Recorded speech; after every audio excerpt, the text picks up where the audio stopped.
స్వరము నీ కొరకే, కల్వరి స్వరము నీ కొరకే.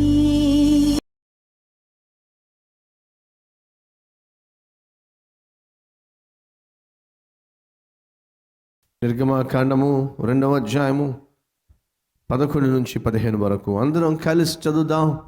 Let's all read together. అందరం కలిసి చదువుదాం. ఆ దినములలో మోషే పెద్దవాడై తన జనుల యొద్దకు పోయి వారి భారములను చూచెను. అప్పుడు అతడు తన జనులలో ఒక హెబ్రీయుని ఒక ఐగుప్తియుడు కొట్టగా చూచెను. అతడు ఇటు అటు తిరిగి చూచి ఎవడునూ లేకపోగా ఆ ఐగుప్తిని చంపి ఇసుకలో వాణ్ణి కప్పెట్టెను. బయట నడిచి వెళ్ళుచుండగా హెబ్రీయులైన మనుషులిద్దరు పోట్లాడుచుండిరి.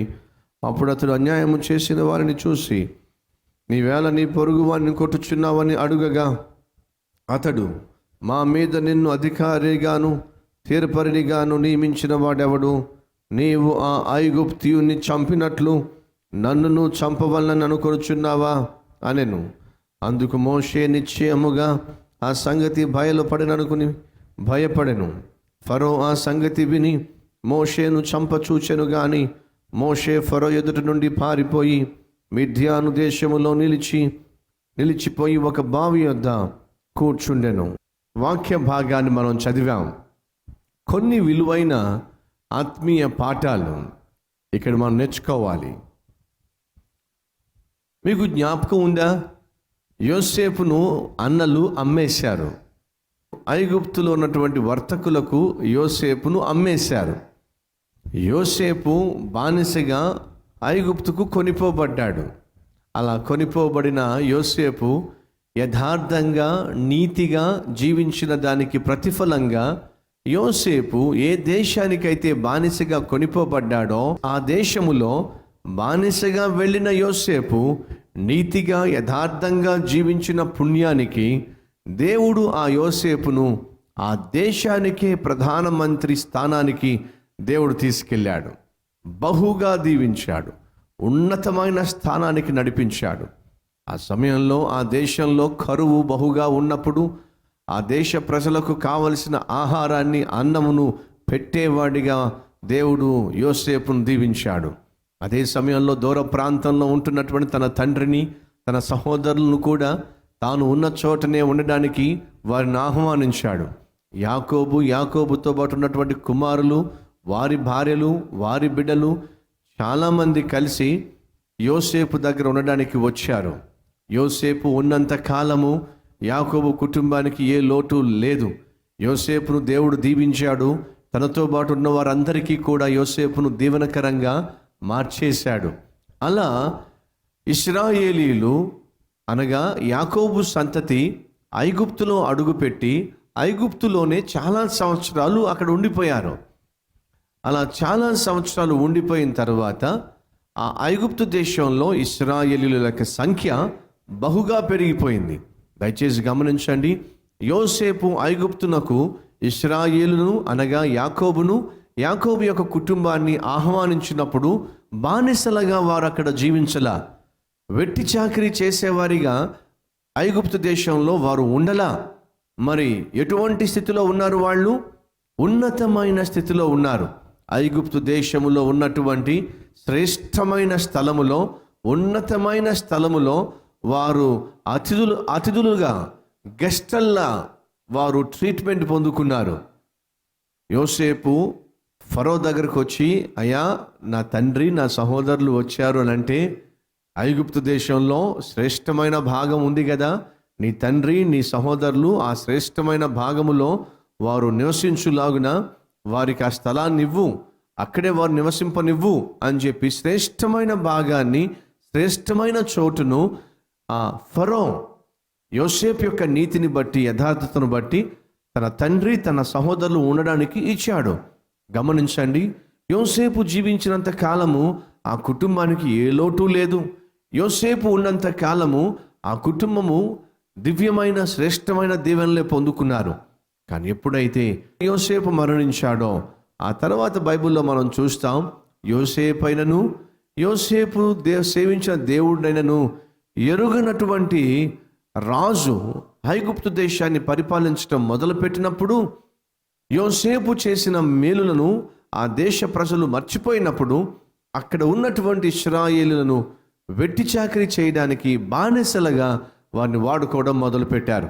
ఐగుప్తు దేశంలో వెట్టి చాకిరీ చేస్తూ బానిసలుగా అనేక లక్షల మంది ఇశ్రాయేలీయులు మగ్గిపోతున్నప్పుడు వారు దేవునికి మొరపెట్టారు.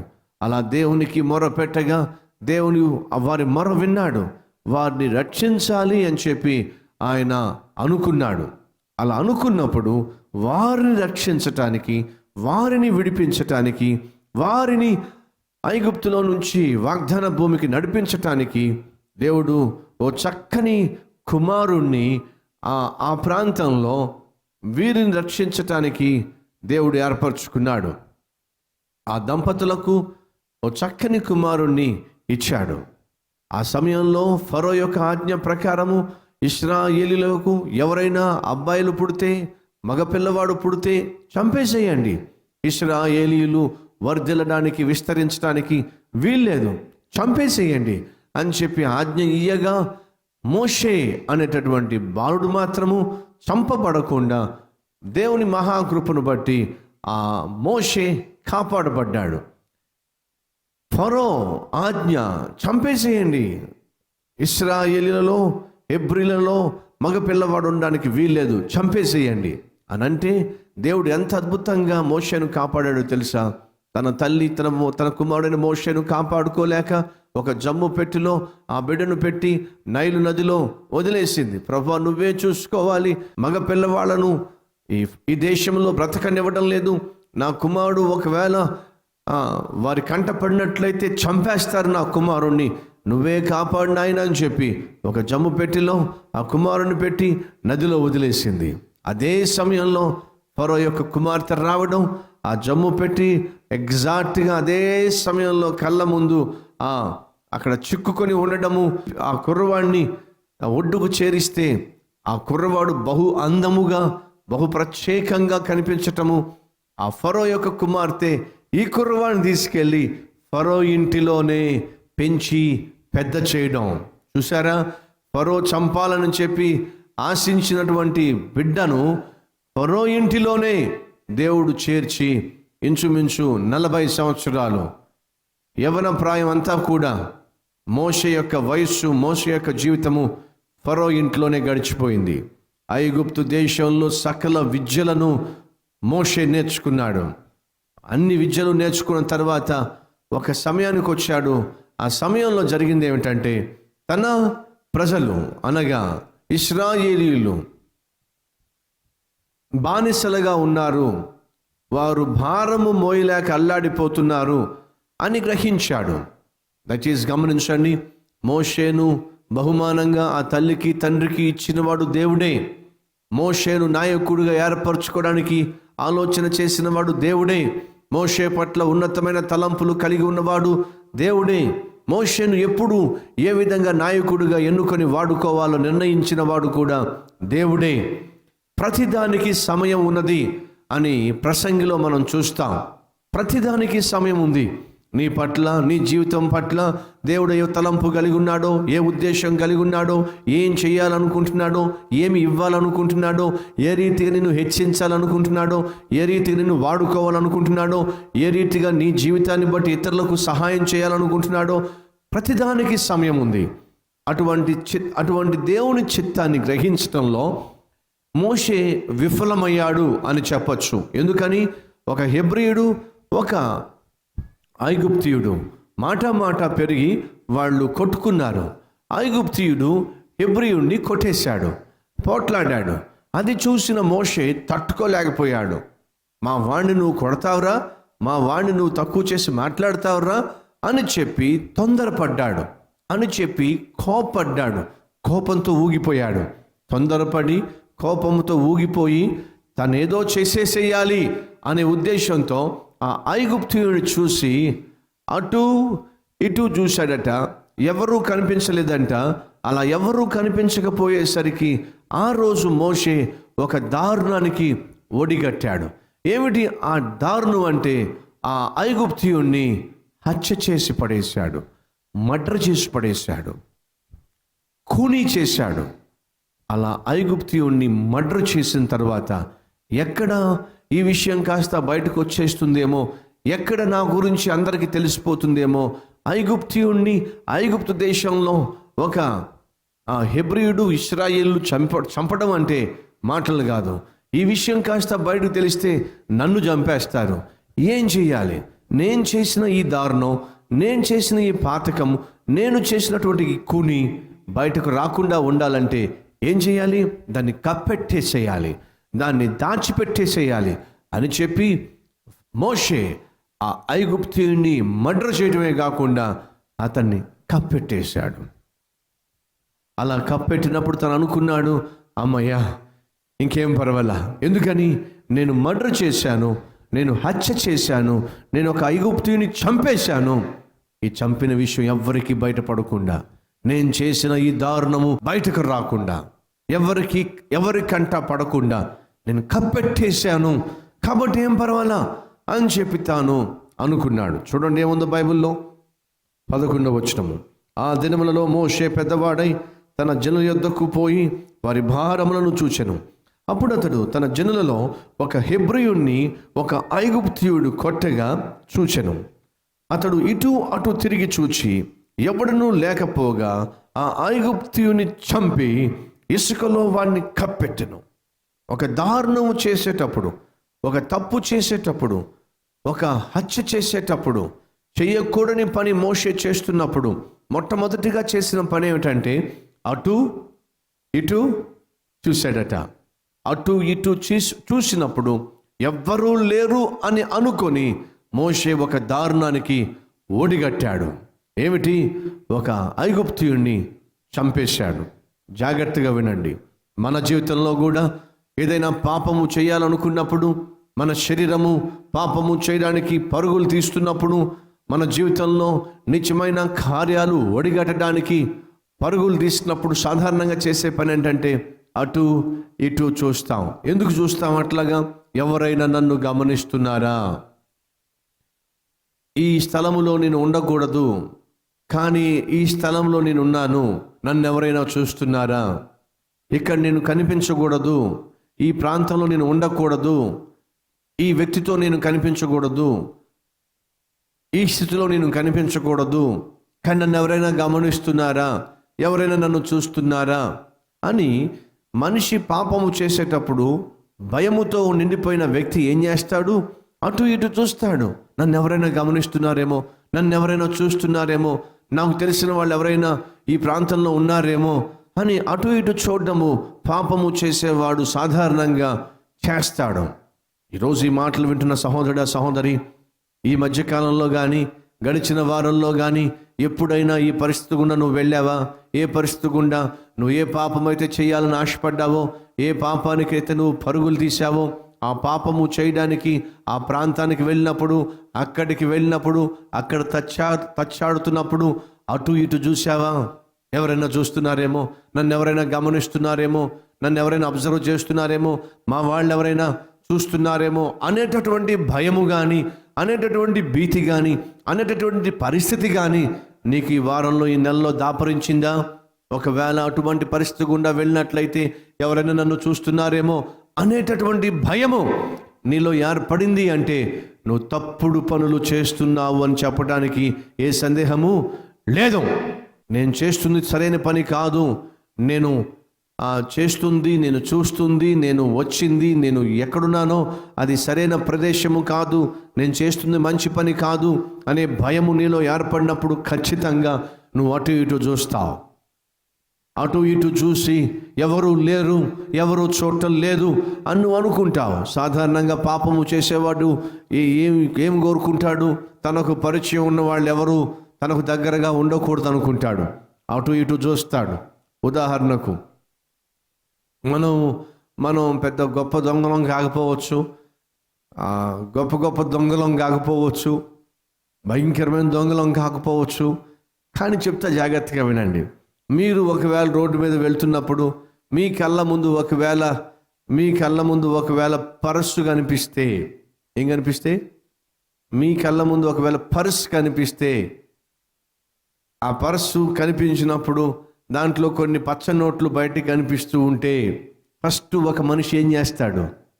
ఆ పర్సు కొట్టేయాలనుకున్నప్పుడు ఏం చేస్తాడు? అటు చూస్తాడు, ఇటు చూస్తాడు, ముందు చూస్తాడు, వెనక్కి చూస్తాడు. అవునా?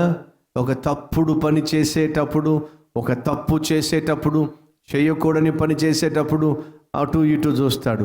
ఎందుకని? ఎవరైనా చూస్తున్నారేమో అని. అంతే. డైరెక్ట్గా వంగి పర్స్ తీసుకుంటే బాగుండదేమో అని చెప్పి నెమ్మదిగా జేబులో చేయబెట్టి, ఆ జేబులో చేయబెట్టి అందులోంచి నెమ్మదిగా కర్చీఫ్ తీసి నెమ్మదిగా కర్చీఫ్ పడేసి అది ఎగ్జాక్ట్గా వెళ్ళి పర్సు మీదే పడద్దు. మళ్ళీ దేని మీద పడద్ది? పర్సు మీదే పడద్దు. వెళ్ళి మళ్ళీ నెమ్మదిగా వెళ్ళి ఆ పర్సు మీద హ్యాండ్ కర్చీఫ్ పడితే అది వెళ్ళి కర్చీఫ్ మీద పడితే నెమ్మదిగా కర్చీఫ్ తీసే దాంతోపాటు పర్సు కూడా. అడుగుతున్నా, మన కళ్ళ ముందు ఒకవేళ పర్సు కనిపిస్తే మన చేతులు కుదురుగా ఉంటాయా? మన కళ్ళ ముందు ఒకవేళ బంగారపు చైన్ ఏదైనా కనిపిస్తే, ఒక ఉంగరమో, లేకపోతే ఒక ముక్కు పొడుకో, లేకపోతే ఒక చెవు దిద్దులో, లేకపోతే ఒక చైనో, లేకపోతే నల్లపూస తాడో ఏదైనా ఒక చైన్ కనిపిస్తే అడుగుతున్నా, మనకెందుకులే, మంది కాదుగా, ఎవరైనా పోగొట్టుకున్నారేమో, ఈ బంగారపు తాడు ఎవరైనా పోగొట్టుకున్నారేమో, చైన్ పోగొట్టుకున్నారేమో, మంది కాదుగా, మనం తీసుకోకుండా వెళ్ళిపోతే పోగొట్టుకున్నాడు తిరిగి వెనక్కి వస్తే వాడు దొరుకుతుందిగా అని చెప్పి ప్రతి ఒక్కళ్ళు కూడా తనది కానటువంటి వస్తువును ముట్టుకోకుండా ఉంటే ఎంత బాగుంటుందండి? జాగ్రత్తగా వినండి. ఒక వ్యక్తి తప్పు చేసేటప్పుడు, చేయకూడని పని చేసేటప్పుడు మనుషులు ఎవరైనా చూస్తున్నారేమో అనే భయము తనలో ఏర్పడుతుందంటే అతడు పాపిష్టి పని చేస్తున్నాడు. కల్వరి టెంపుల్లో వాక్యం వింటున్న సహోదరుడా, సహోదరి, నీ జీవితంలో ఏ రోజు కూడా ఎవరైనా చూస్తున్నారేమో అనేటటువంటి పరిస్థితికి నువ్వు రావడానికి వీలు లేదు. ఎవరైనా గమనిస్తున్నారేమో, ఎవరి కంటైనా నేను పడతానేమో, ఎవరైనా నన్ను చూస్తారేమో అనేటటువంటి స్థితికి ఏ రోజు నువ్వు రావద్దు. అటువంటి పరిస్థితికి నువ్వు చేరద్దు. ఎవరైనా చూస్తారేమో అనే భయము నీలో ఉండడానికి వీల్లేదు. నువ్వు జీవిస్తే నీతిగా జీవించాలి, యథార్థంగా జీవించాలి. మరలా నేను జ్ఞాపకం చేస్తున్నాను, నీతిమంతుడు సింహం వలె ధైర్యముగా ఉంటాడు. దుష్టుడు ఎవరు తరమకుండానే పారిపోతాడు. భయపడుతూ ఉంటాడు. దుష్టులకు నెమ్మది ఉండదు అని బైబిల్ సెలవిస్తుంది. పాపము చేసేవానికి ధైర్యము ఉండదు. బైబిల్లో మనం చూస్తున్నాం, ఆదాము అవ్వ పాపము చేసినప్పుడు దేవుడు ఆదామా అని పిలిచినప్పుడు గబగబా వెళ్ళి చెట్లు చాటున దాక్కున్నాడు. ఆదామా అన్నప్పుడు ఆదాము అంటున్నాడు, నీ స్వరము విని నేను భయపడి. ఎందుకు భయపడ్డాడు? దేవుని స్వరం వింటే ఎందుకు భయపడాలి? దేవుడు అంటే ఎందుకు భయపడాలి? పోలీస్ అంటే ఎందుకు భయపడాలి? పోలీస్ అంటే ఎవరు భయపడతారు? దొంగోడు భయపడతాడు. తప్పు చేయని వాడు భయపడాల్సిన అవసరం లేదు. ఎప్పుడైతే ఆదాము దేవుని స్వరం విన్నాడో భయపడ్డాడు. ఎందుకు భయపడ్డాడు? పాపము చేశాడు కాబట్టి భయం వచ్చింది. సహోదరుడా, సహోదరి, నీలో నాలో భయము అనేది ఉండడానికి వీల్లేదు. బైబిల్లో మనం చూస్తాం, పిరికి వాళ్ళు పరలోకానికి వెళ్ళరు. నీలో పిరికితనము, భయము ఉన్నది అంటే నీలో పాపము ఉన్నది. పాపము ఒక మనిషికి భయాన్ని తీసుకొస్తుంది. పాపము ఒక మనిషిలో భయమును పుట్టిస్తుంది. భయముతో వెళ్ళి చెట్లు చాటున దాక్కున్నారు. ఆదామా, నీవెక్కడా? నీ స్వరము విని నేను భయపడి దిగంబరులమని మేము చెట్లు చాటున దాక్కున్నాం. మీరు దిగంబరులని మీకెవరు చెప్పారు? మీరు తినవద్దన్న పండు తిన్నారా? ఎస్, తినవద్దు అన్న పండు తినేశారు. చెయ్యవద్దు అన్న పన్ను చేసేశారు. దేవుని దృష్టిలో నేరమును చేసేశారు. చేసిన తప్పు, చేసిన నేరము ఆదామునకు అవ్వనకు ఏం తీసుకొచ్చింది? భయమును తీసుకొచ్చింది, భీతిని తీసుకొచ్చింది, సిగ్గును తీసుకొచ్చింది, అవమానాన్ని తీసుకొచ్చింది. ఆఖరికి దాక్కోవాల్సి వచ్చింది. బయటపడిపోతావేమో, దొరికిపోతావేమో, కనిపించిపోతామేమో, భయపడాల్సి వచ్చింది, దాక్కోవాల్సి వచ్చింది. సహోదరుడా, సహోదరి, పాపిష్టి జీవితం ఒక మనిషిలో దాపరకాలు తీసుకొస్తుంది. పాపిష్టి జీవితం ఒక మనిషిలో రహస్యాలను ఉండనిస్తుంది. దయచేసి వినండి. ఏ భర్త అయినా తన జీవితంలో రహస్యాలు కలిగి ఉన్నాడంటే, ఏ భార్య అయినా తన జీవితంలో రహస్యాలు కలిగి ఉందంటే అది ఎంతకాలము బయటపడేంత వరకే. బయటపడిన తరువాత కొంప కుప్పకూలిపోతుంది. సహోదరుడా, సహోదరి, నీ భార్యకు తెలియకుండా నువ్వు నీచమైన కార్యాలు చేస్తున్నావేమో, ఏదో ఒకరోజు బయటపడుతుంది. నీ భర్తకు తెలియకుండా ఏదో నీచమైన కార్యాలు చేస్తున్నావేమో, ఏదో ఒకరోజు బయటపడుతుంది. ఈ మోషే అటు ఇటు చూశాడంట, ఎవ్వరూ కనిపించలేదంట. అప్పుడు అనుకున్నాడంట, ఏమని? ఎవ్వరూ చూడలేదు, ఎవ్వరికీ తెలియదు, ఎవ్వరు నన్ను గమనించలేదు, కాబట్టి నేను ఏ పాపం అయితే చేయాలనుకున్నానో, ఏ తప్పు అయితే చేయాలనుకున్నానో నిర్భయముగా చేయొచ్చు. ఎందుకని? ఎవ్వరు నన్ను చూడలేదు. అనుకుంటున్నావా? ఈరోజు ఈ వాక్యం వింటున్న సహోదరుడా, నువ్వు తప్పు చేసినప్పుడు, పాపము చేసినప్పుడు ఎవరూ చూడలేదని, నీ పాపం బయటపడదని, ఆ పాపాన్ని ఎవరు కూడా కనుగోలేరని, ఆ పాపం ఎప్పటికీ కూడా బయటకు రాదని అనుకుంటున్నావా? అనుకున్నాడు మోషే కూడా, బయటకు రాదు అని చెప్పి ఏం చేశాడు? అటు ఇటు చూసి ఆ ఐగుప్తుణ్ణి చంపి పడేశాడు. మోషేకు ఎంత కోపమో చూసారా? మోషేకు ఎంత ఆవేశమో చూసారా? ప్రభువా, నన్ను నీవు అద్భుతంగా కాపాడావు, నన్ను అద్భుతంగా ఫరో ఇంట్లోనే పెంచావు, నా పట్ల నీకంటూ ఉద్దేశాలున్నాయి, శ్రేష్టమైన తలంపులున్నాయి. నా ప్రజలను ఈ ఐగుప్తు యొక్క కబంధ హస్తాల్లో నుంచి ఏదో ఒక రోజు విడిపించేటటువంటి రోజు వస్తుంది. ఆ రోజునకు నేను సిద్ధం కావాలి. ప్రభువా, నీ చిత్తమే చేస్తా తప్ప నా కోప తాపాలతో నేను ప్రభువా ఈ పరిస్థితులను నా చేతుల్లోకి తీసుకోను. నా కోపం వల్ల, నా ఆవేశం వల్ల, నా తొందరపాటుతనం వల్ల ఇంతమంది ఇశ్రాయేలును ఎలా నేను విడిపించగలను? కాబట్టి ప్రభువా, నా జీవితంలో నీ చిత్తము చేసే శక్తి నాకు ఇవ్వు అనేటటువంటి ఆత్మీయ స్థితిలో మోషే ఆనాడు ఉంటే ఎంత బాగుండేది. నో, ఆనాడు మోషేకున్నది ఏమిటయ్యా అంటే ఆవేశం, కోపం. ఆ కోపంతోనే, ఆవేశంతోనే ఏదో చేసేసేయాలి అనే తపన, పరిస్థితులను చక్కబెట్టేసేయాలి అనే తపన. తన ఇశ్రాయేలును, హెబ్రీయుణ్ణి ఐగుప్తుడు కొట్టేసరికి తట్టుకోలేక, నువ్వు మావాడిని కొడతావా అని చెప్పి అటు ఇటు చూశాడట. ఎవ్వరూ లేరట. ఏం చేశాడట? చంపి పడేశాడట. సహోదరుడా, సహోదరి, మన కళ్ళ ముందు మనకు వ్యతిరేకమైన కార్యాలు జరుగుతున్నప్పుడు, మన గృహంలో దేవునికి వ్యతిరేకమైన పరిస్థితులు ఏర్పడుతున్నప్పుడు, నీ భర్తో లేక నీ భార్యో లేక నీ బిడ్డలో దేవునికి వ్యతిరేకంగా జీవిస్తున్నప్పుడు, కోపతాపాలతో రగిలిపోవడం వల్ల లాభం లేదు. కోపంతో నీ భార్యను చావగొట్టడం వల్ల లాభం లేదు. కోపంతో నీ భర్తను భయంకరంగా ద్వేషించి, దూషించి, ఇష్టం వచ్చినట్టుగా మాట్లాడడం వల్ల లాభం లేదు. నీ బిడ్డలు ఒకవేళ మాట వినేవారుగా కాక ఇబ్బంది పెడుతున్నట్లయితే వారిని శపించడం వల్ల, శాపనార్థాలు పెట్టడం వల్ల లాభం లేదు. తండ్రివి కాబట్టి, తల్లివి కాబట్టి చావగొట్టడం వల్ల లాభం లేదు. మరి ఏం చేయాలి? ప్రభు కనికరం కోరుకోవాలి, ప్రభు వైపుకు తిరగాలి. ప్రభువా, నువ్వే నా భర్తను మార్చగలవు, నువ్వే నా భార్యను మార్చగలవు, నువ్వే నా బిడ్డలను మార్చగలవు, నువ్వే నాకున్న పరిస్థితులను మార్చగలవు. నా చేతిలో ఏమీ లేదు ప్రభువా, నేను బలహీనులను, శక్తి లేని వాడిని, కానీ నువ్వు బహుబలార్జుడవు, శక్తి గలవాడివి. నా కళ్ళ ఎదుట ఉన్నటువంటి పరిస్థితులను మార్చగలవు. ప్రభు సన్నిధిలో కనికరం పొందితే ఎంత బాగుంటుంది.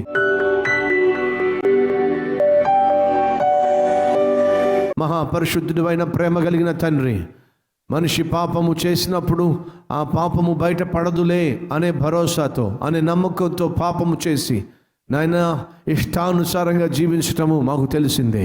మోషే తాను తప్పు చేసి, మర్డర్ చేసి, అటు ఇటు చూసి ఎవరూ చూడలేదు అనుకున్నాడు, కానీ నాయన చూడవలసిన వాళ్ళు చూసేశారు. ప్రభువా, మనిషి పాపం చేసినప్పుడు అటు ఇటు చూసి ఎవరు చూడటం లేదులే, ఎవరికి తెలియదులే, బయట పడదులే అనుకుంటున్నారు. అంతేకాకుండా పాపాన్ని కప్పెట్టేస్తున్నారు. అయ్యా, బైబిల్ సెలవిస్తుంది, అతిక్రమములు దాచిపెట్టేవాడు వర్ధిల్లడు, కానీ వాటిని ఒప్పుకొని విడిచిపెట్టువాడే కనికరం పొందుకుంటాడని. ప్రభువా, ప్రార్థన చేస్తున్నా, నీవే నాయన విత్తబడిన ఈ వాక్యాన్ని ఫలింపచేసి మమ్మను కనికరించమని నీ కృపలో మమ్మల్ని జ్ఞాపకం చేసుకోమని, నూతన జీవితాన్ని, నూతన హృదయాన్ని మాకివ్వండి. ఈ దినము నుంచే నూతన ప్రారంభాన్ని ఇవ్వండి. వెనక్కి తిరిగి చూడకుండా సహాయం చేయమని యేసు నామములో వేడుకుంటున్నాము తండ్రి, ఆమేన్.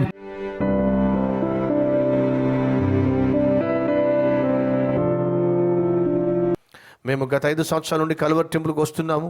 కల్వరి టెంపుల్లో విన్న వాక్యం ద్వారా నా జీవితం మారింది. తర్వాత నా భార్యను మరి కొంతమందిని మందిరానికి నడిపించాను. నా భార్యను 9 నెలల గర్భిణిగా ఉన్నప్పుడు ఆర్థిక స్తోమత లేనప్పటికీ మేము కల్వరీశ్వరాన్ని బలపరిచాము. డెలివరీ సమయంలో డాక్టర్లు ఆపరేషన్ చేయాలన్నారు.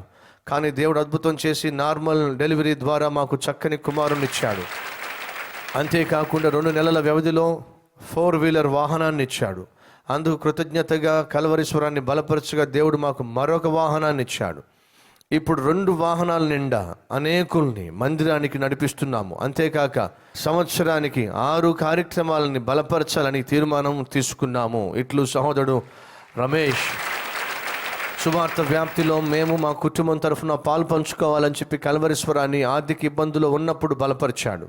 అలా బలపరిచినప్పుడు డాక్టర్లు ఆపరేషన్ చేయాలన్నారు. కానీ ఆపరేషన్ లేకుండానే దేవుడు ఆశ్చర్యకరంగా నార్మల్ డెలివరీ అయ్యే విధంగా చేశాడు. చక్కని కుమారుణ్ణి కూడా బహుమానంగా ఇచ్చాడు.